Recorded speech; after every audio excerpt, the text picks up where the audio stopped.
인문적 특성 한번 보겠습니다. 인문적 특성은 인간이 가미된 상태를 인문적 특성이라 써요. 그죠? 자, 제일 먼저 용도의 다양성이 있죠. 용도의 다양성.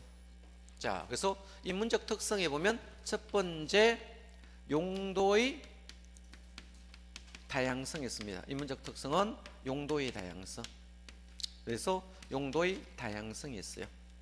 용도의 다양성은 어떤 것을 용도의 다양성이라고 하면 이 땅이 있으면 최소한 몇 개 이상의 용도로 쓴다? 2개 이상의 용도로 쓰는 것을 용도의 다양성이 든다. 그럼 이 토지가 주어지면 주거용 쓸 수 있고 상업용 쓸 수 있고 공업용 쓸 수 있으면 자, 택지 같으면 용도의 다양성이 있어 없어요? 있죠. 자, 농지 서든 임지로 서든 관계없죠. 자, 용도의 다양성 반대가 용도의 제한성입니다. 용도의 제한성은 하나의 용도로만 쓰는 것을 용도의 제한성이라 쓴다. 자, 예를 들어서 한번 보겠습니다. 이 토지가 학교 용지로만 용도가 정해되어 있으면 다른 용도는 쓸 수 있습니까? 없습니까? 없죠. 이걸 용도의 제한성이라 씁니다. 그래서 용도의 다양성 반대가 용도의 제한성인데, 그러면 용도는 개인이 정합니까? 행정청이 정합니까? 행정청이 정합니다. 원칙적으로 뭐다? 지자체 6명이 정합니다. 자, 어떻게 정했습니까? 입안하여 결정하여 고시회가 정하죠. 입안 절차를 거치어 정합니다. 자, 그러면 이 땅이 이렇게 주어져 있다고 해서 이 땅이 이렇게 주어져 있다면 여기만큼은 어떤 용도로 결정하는 게 가장 적합하냐? 그죠? 적합하냐 따지려고 하면 어떻겠습니까? 적합하냐 따진다.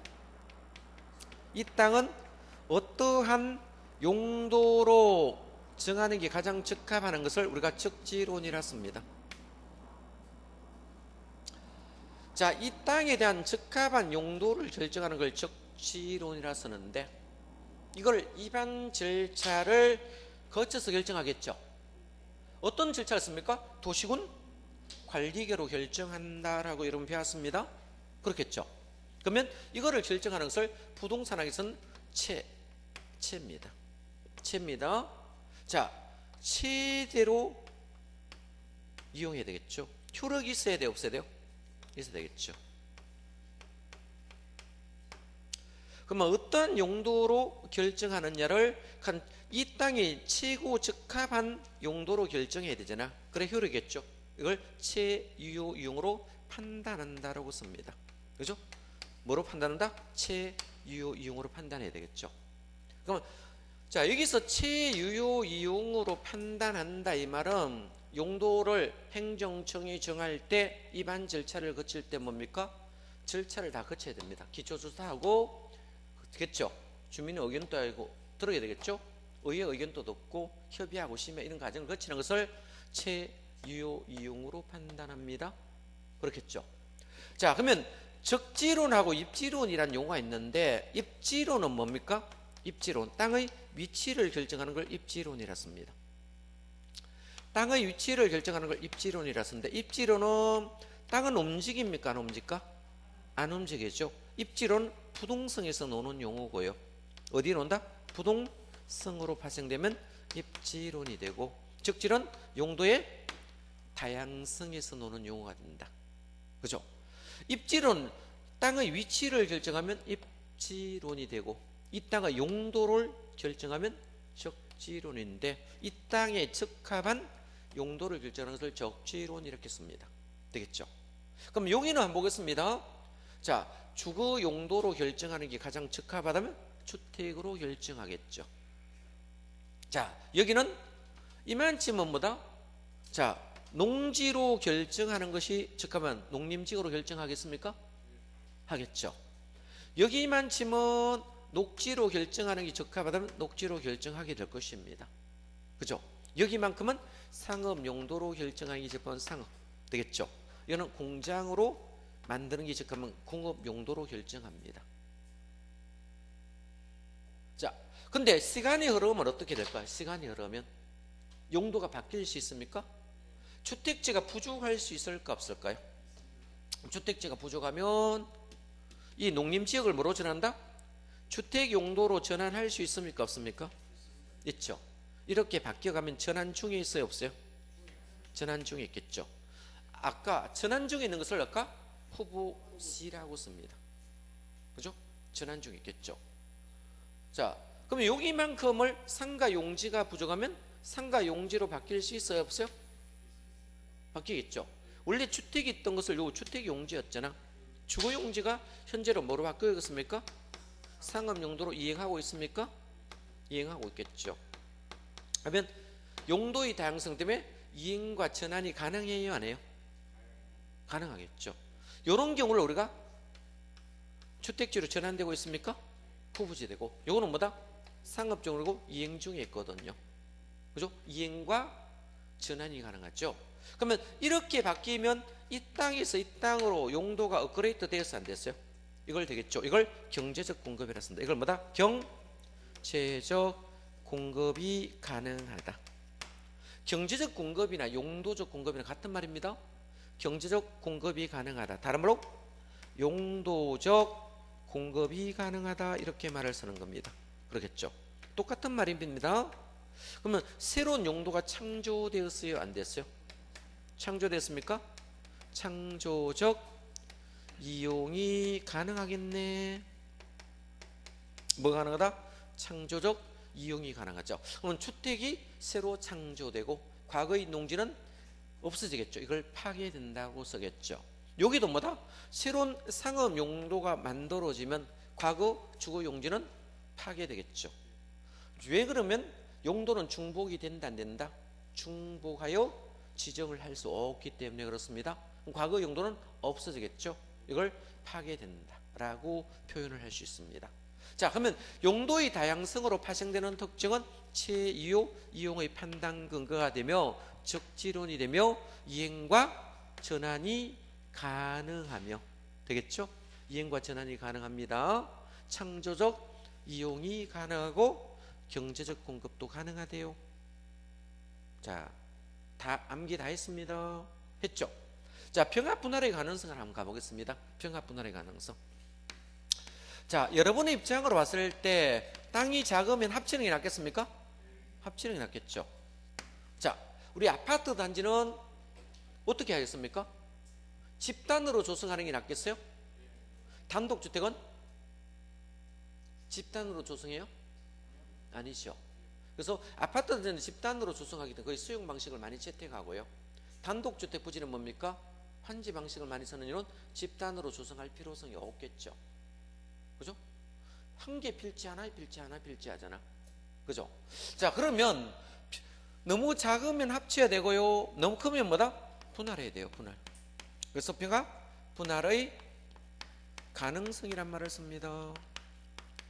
자, 가능성 되겠죠. 자, 그러면 용도의 다양성을 지원한대요. 일로 한번 보겠습니다. 일로 참고로 봅니다. 자, 이 땅이 있어요. 여기 상업 용도예요. 상업 용도. 이 상업 용도인데 이 땅이 100제곱미터 있습니다. 자, 주거 용도가 80제곱미터 있다 가정합시다. 그럼 여기서 자, 여기는 10번지 땅이고 여기는 11번지 땅이 있어요. 여기는 갑이 소유하고 있고요. 여기는 을이 소유하고 있어요. 그죠? 자, 지목은 됩니다. 둘 다. 지목은 둘 다 뭐다? 대라는 지목을 쓰고 있어요. 자, 이런 땅이 있었어요. 자, 그런데 갑이 상가 건물을 신축하려고 봤더니 자, 건축가가 허가를 받으러 갔어요. 건축가에 허가를 받으러 갔더니 불러가라는 것을 내주더란 거예요. 그 사유를 봤더니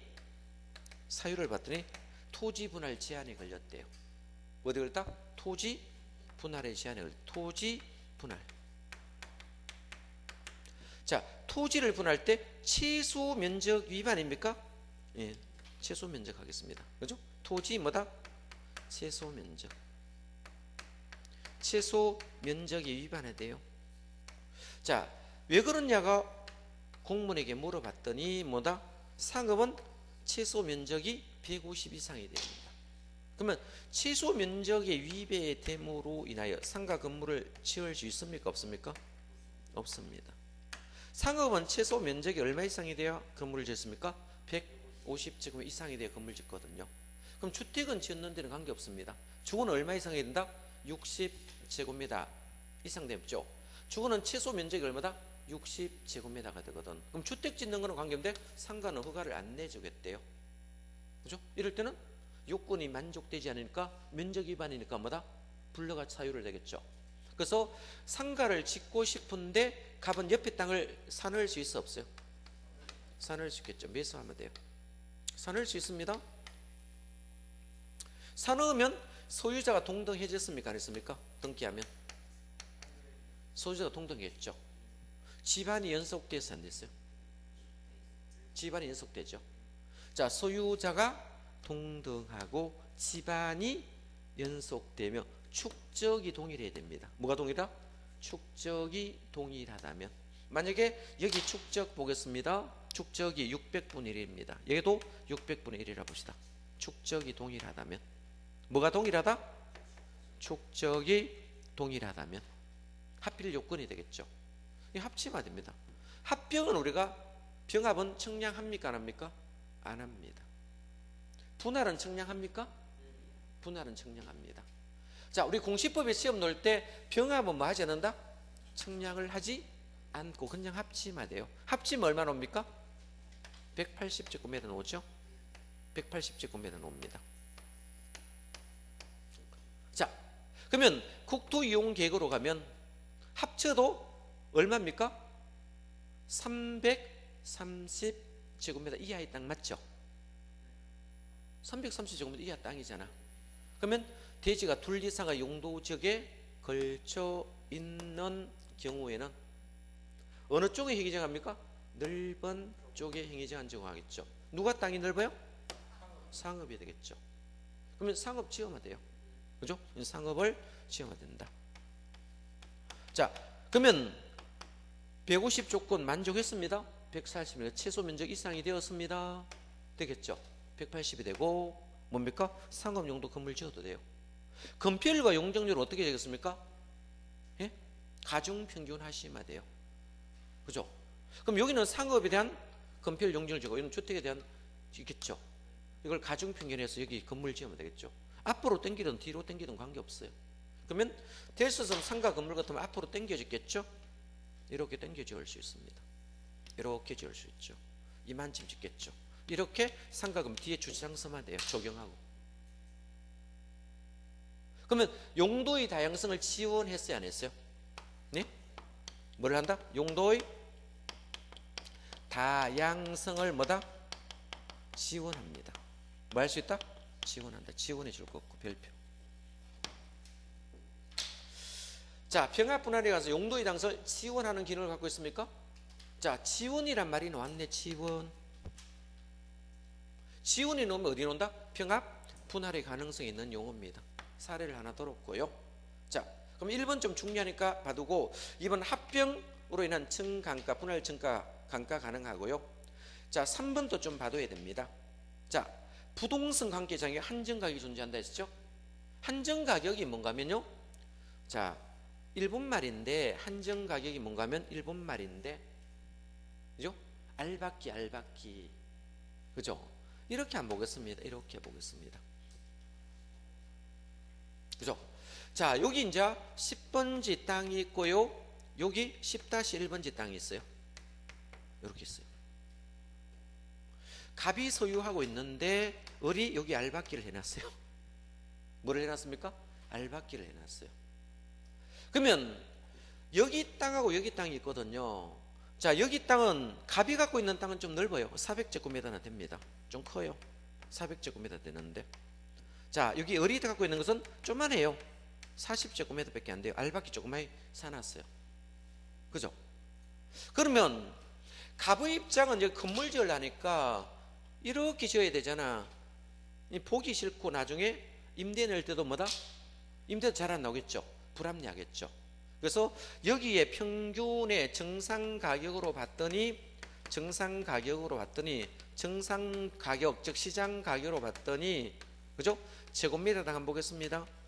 제곱미터당 그죠? 한 500만 원 정도 주면 될 것 같았어요. 그죠? 한 평은 한 1,500만 정도 되겠죠.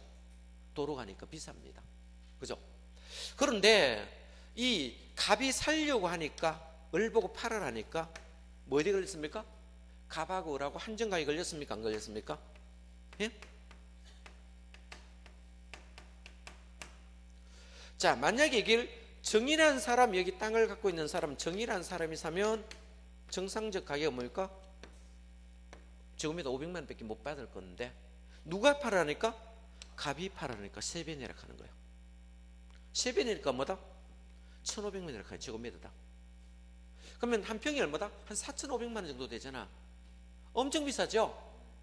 그러면 자, 3배 정도 내려고 하니까 갑이 조금 그렇죠. 3배 주고 사야 되겠죠.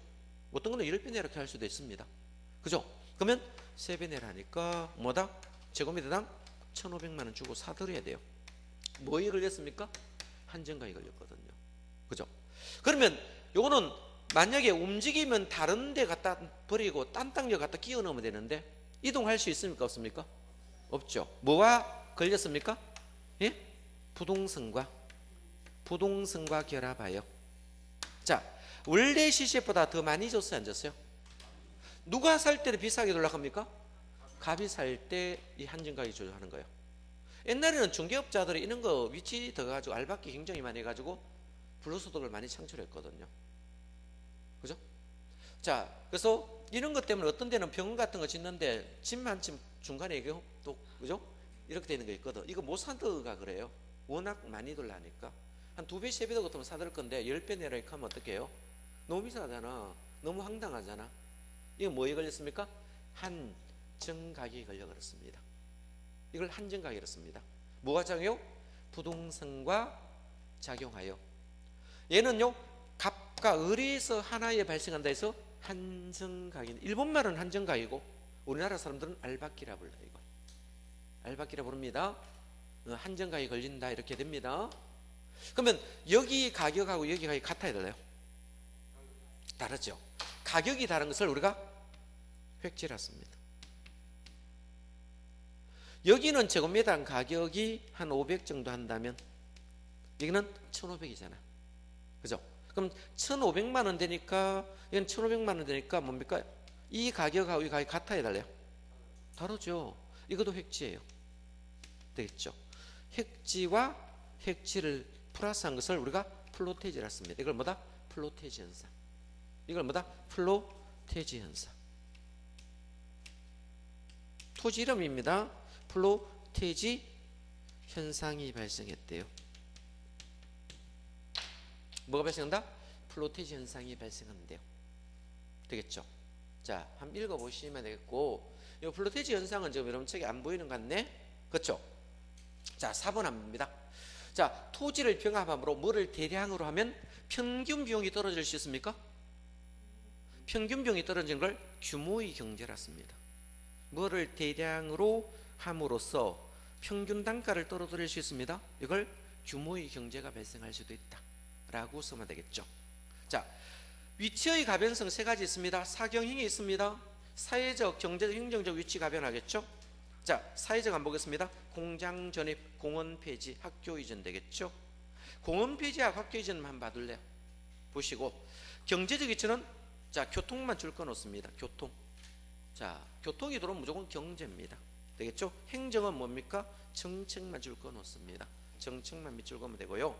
자, 나머지는 크게 중요하지 않고 한 장 넘기면 국토성이라고 있습니다. 국토성. 이 국토성은 자, 사회성과 이번에 공공성이 강조니까 토지 공개념 적용 요것만 적었습니다. 자, 우리 토지 공개념 어디 나옵니까?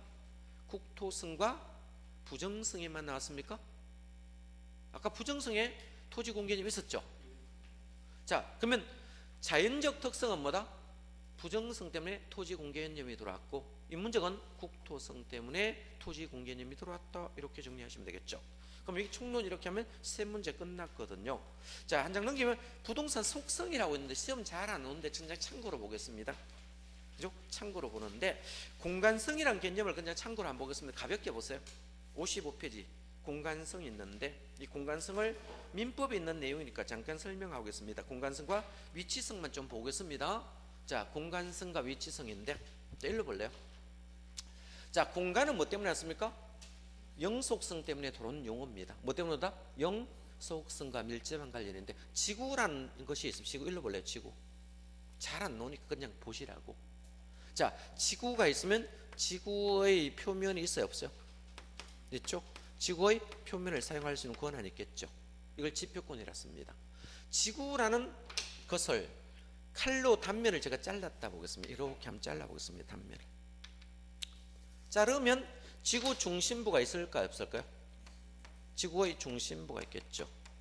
지구의 중심부가 있고요. 자, 그러면 지표 밑으로 보면 미터를 우리가 지하라 씁니까? 예? 이거 미터를 뭐다? 지하권이라 쓰겠죠. 지하권이라고. 위를 공중권이라 써요. 뭐다? 공중권이라 씁니다. 공중권. 이렇게 되거든. 되겠죠? 자, 아까 민법 212조라 했었죠? 이거 공간의 범위를 나타내거든요. 그럼 민법 212조는 이렇게 표현을 하고 있습니다.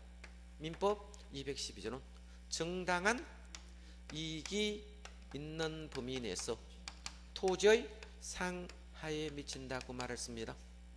그죠? 그럼 정당한 이익이 있는 범위에서 토지의 상과 하에 미치는데 위로 몇 메다 아래 몇 메다는 없어요.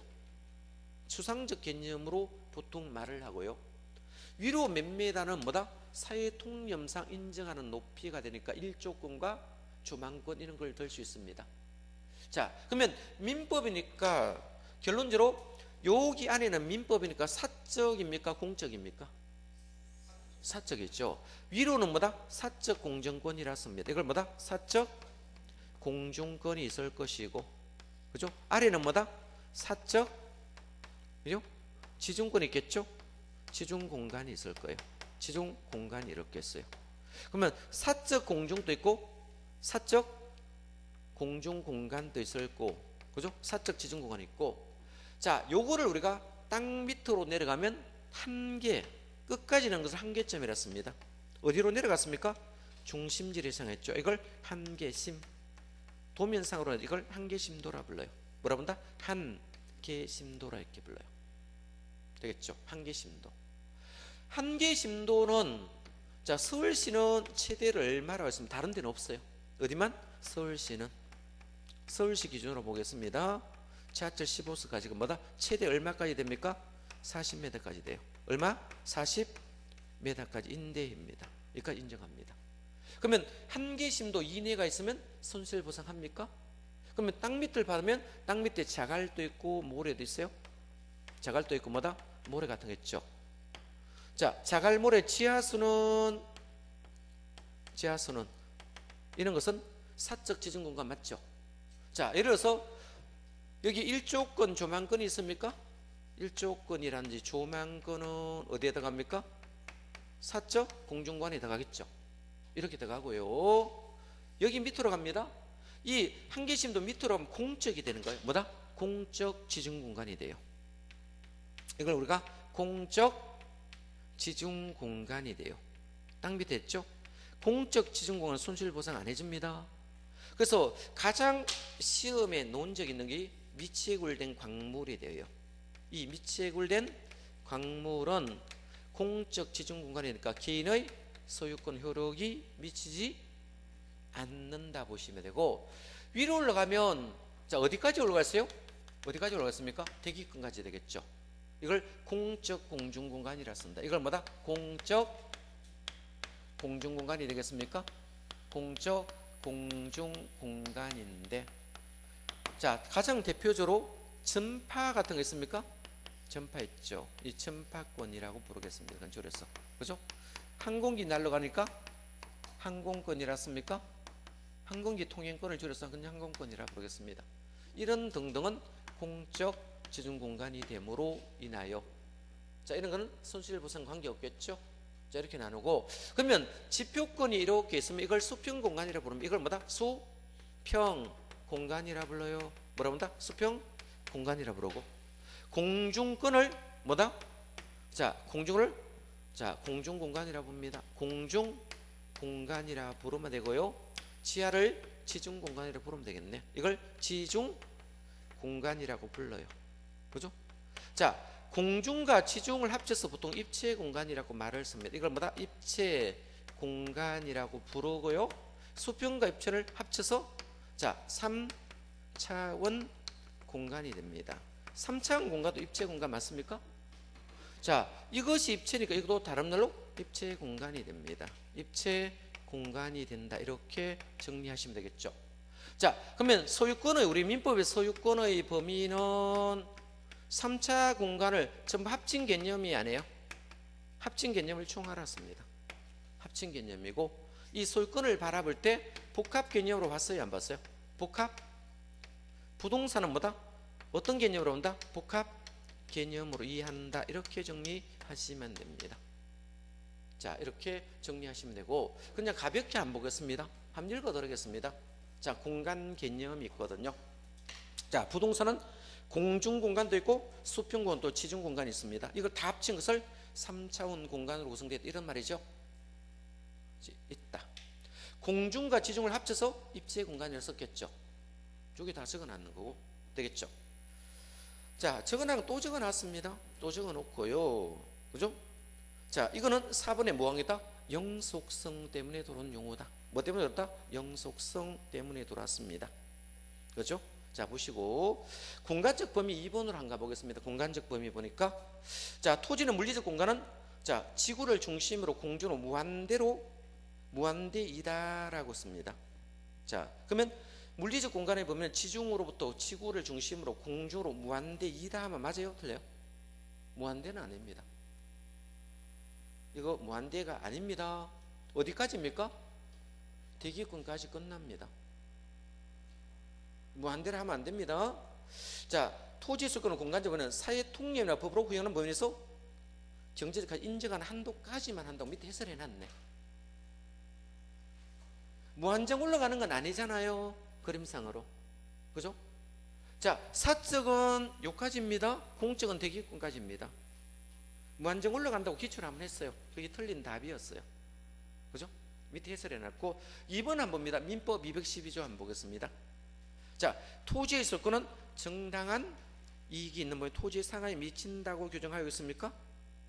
자 그러면 3번에 정당한 이익이 있는 범위 상하가 어떤 건지 한번 보겠습니다. 그죠? 자 이거는 위로 몇 미터 아래 몇 미터 없으니까 법원의 판단에 의존한다고 적어놨습니까? 이거는 소송 이러면 판례에 의존하겠다 이 뜻이에요. 되겠죠? 분쟁사고는 지역에 따라 틀리겠죠? 상업지역이 틀리고 주거지역 틀리고 서울 틀리고 부산 틀리고 대구 틀릴 수도 있다는 거예요. 소송이 들어가면 법원의 판단에 의존한다 라고 적어놨습니다. 그죠? 자 그래서 4번은 토지 소유권은 정당히 있는 범위 내에서는 그 상하에 미치는 정당한 이익이 있는 범위 밖에는 미치지 않습니다. 자 한번 읽어보시면 되고요. 자, 넘어갑니다. 한 장 넘어갑니다. 자 공중권도 한번 보겠습니다. 공중권. 자 공중권 보시면 자 소유자가 토지구역상 공중권을 타인에게 방해 받고 정당한 이익 범위에서 이용 관리하시는 권리를 말하는데 되겠죠? 그걸 공중권이라 부릅니다. 되게 많이 적어놨네. 그렇겠죠? 자 쭉 내려보겠습니다. 공중권의 종류는 사적도 있고 공적도 있어요. 뭐도 있다? 사적 공중권과 공적 공중인데 사적은 뭡니까? 일정 범위까지 소유자 개인의 이용 관리할 수 있는 권리를 말하겠죠. 자 줄 것입니다. 일조권 있습니다. 일조권. 그죠? 일조권. 주만권 등을 줄 수 있고 개발권 양도제도는 우리나라 없습니다. 이건 미국 제도입니다. 미국 제도입니다. TDR 제도가 있습니다. 있고 공적은 한번 보겠습니다. 항공기 통행이나 전파 발자권이겠죠. 얘네들은 공적이니까 통행시 안 내고 가도 된다 이 뜻입니다. 지표권은 한번 보겠습니다. 자 수평권을 배타적으로 이용할 수 있는 권리를 말하는데 자 그 배타적은 자 작물을 경제할 수 있는 권리와 지표수 있습니까? 지표수. 땅 위에 흐르는 물 있잖아. 강물을 우리가 지표수라 씁니다. 이 권리를 지표권이라 씁니다. 되겠죠? 자 이해하시면 되고 자 이 지표수 때문에 유역지와 선용주의가 나왔습니다. 이거는 민법 문제입니다. 자 우리나라는 무슨 주의 된다? 민법은 유역주의를 채택합니다. 개론에는 안 나와요. 그죠? 자 유역주의도 선용주의도 있습니다. 두 가지 나라마다 다른데 우리나라 민법은 뭐를 취한다? 유역주의를 취한대요. 그것만 줄 꺼놓고요. 유역주의는 한번 보겠습니다. 어느 일방이 물을 독점적으로 사용하고 인접한 다른 사람에 해를 끼치지 않는 범위에서 골고루 쓴다는 것을 유역주의로 씁니다. 자, 유역지하고 비유역지 있거든요. 자, 소유자가 합리적 사용 남는 물을 일반 시민 통상 갈 수 있는 권리를 가진다. 이 말이 무슨 말인가 하면 뭐 별 희한한 거까지 다 적어놨네. 일로 한번 볼래. 제가 그림을 안 그려볼게요. 하천이 이렇게 흐르고 있어요. 하천이 이렇게 흐르고 있어요. 하천이 이렇게 흐르고 있어요. 그죠? 그러면 농사를 이 농경사입니다. 무슨 사이다? 농경사예요. 여기 갑이 갖고 있고 이 을이 농토를 갖고 있어요. 여기 뭐다? 병이 갖고 있어요. 예? 얘가 정이 이렇게 갖고 있어요. 땅을 갖고 있어요. 네 필지만 적어 보겠습니다. 그죠? 자, 그러면 여기는 현재 물이 흐르고 있어 안 했어요? 그죠? 하천이든 국어든 관계없습니다. 그러면 물 바로 옆에 있는 땅을 유역지라 씁니다. 물로부터 떨어지는 땅도 있을까요? 예? A는 물 옆에 있습니까? 이걸 우리가 비유역지라 씁니다. 자, 물로부터 떨어지는 땅들도 있잖아. 그죠? 그럼 유역지 소유자, 얘도 유역지 맞습니까? 을도 유역지 맞죠? 물 바로 옆에 있잖아. 얘도 유역지입니다. 얘도 유역지겠죠. 물 바로 옆에 있다는 얘도 유역지 맞아요. 유역지 있거든요.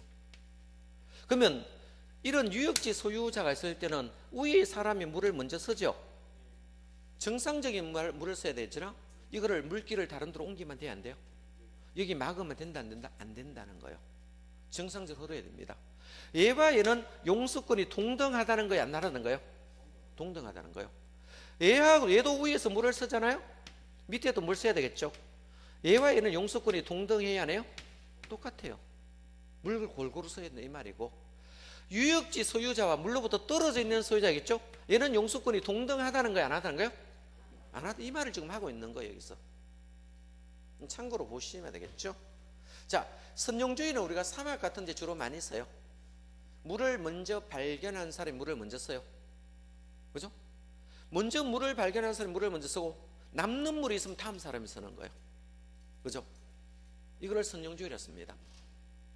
자, 또 남으면 그 다음 사람 쓰면 됩니다. 이걸 우리가 선용주의라 씁니다.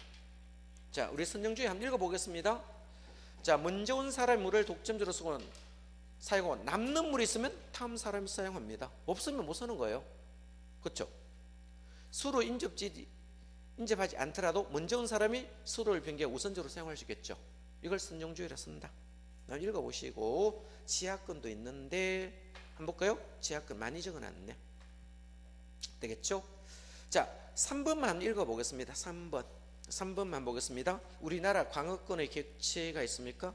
광역권의 객체가 되는 광물에서는 소유권자 권리가 미치지 못하다고 있습니까?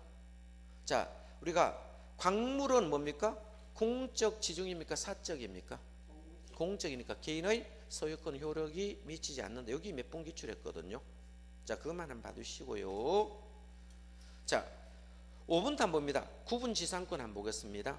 구분지상권 쭉 보시면 둘째 따라서 구분지상권은 지하 공간 공중과를 활용 모두에 관련이 있으나, 자, 개발권, 자, 이전 제도가 TDR 제도입니다. 이건 공중권이 맞습니다.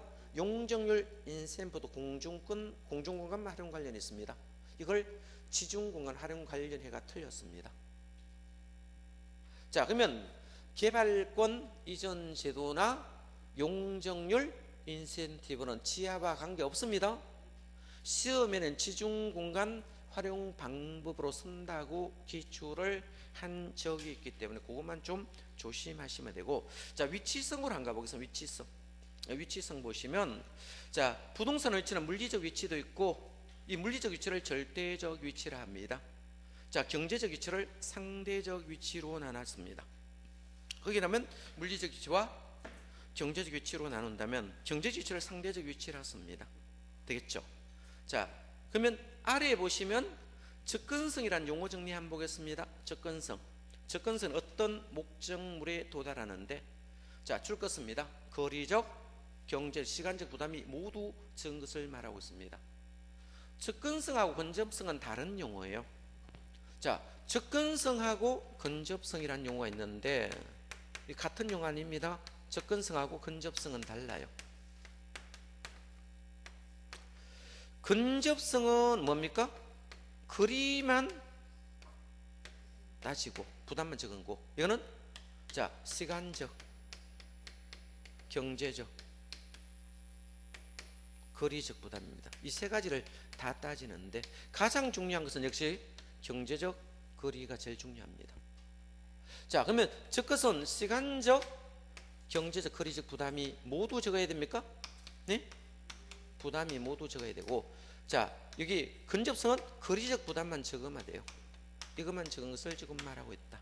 두 개의 용어 차이를 한번 봐주시면 되겠죠. 일반적으로 접근성이 좋을수록 가치는 없습니다. 자, 근데 접근성이 좋다 해서 자, 반드시 가치가 향상되는 거 아닙니다. 그 이유가 밑에 설명하고 있습니다. 접근의 대상이 있습니다. 만약에 접근의 대상이 위험과 혐오의 대상이라면 감가가 될까 안 될까요? 감가가 되겠죠. 자, 대상이 뭐냐가 묻는 거요.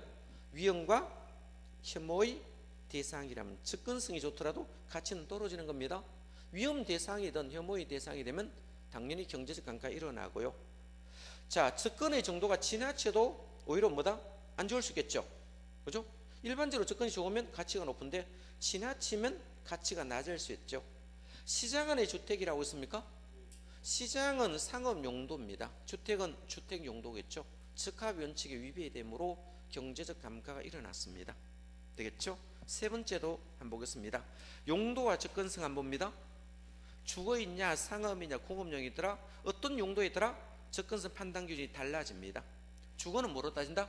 쾌적성, 상업은 수익성, 공업은 생산성을 판단 기준으로 달라지니까 용도이더라 접근성도 달라진다 이렇게 보시면 되고, 자, 나머지는 안 보셔도 되겠죠. 자, 이렇게 하면 뭡니까? 총론은 다 끝났습니다. 총론은 제가 세 문제 정도 논다 했습니다. 어디에 논다 했어요? 개념의 한 문제, 또 뭡니까? 토지 용어의 한 문제, 자, 부동산 특성의 한 문제에서 총론은 세 문제니까 거기 세 군데를 중심으로 공부를 하셔야 됩니다. 자, 오늘은 여기까지 하겠습니다. 자, 수고했습니다.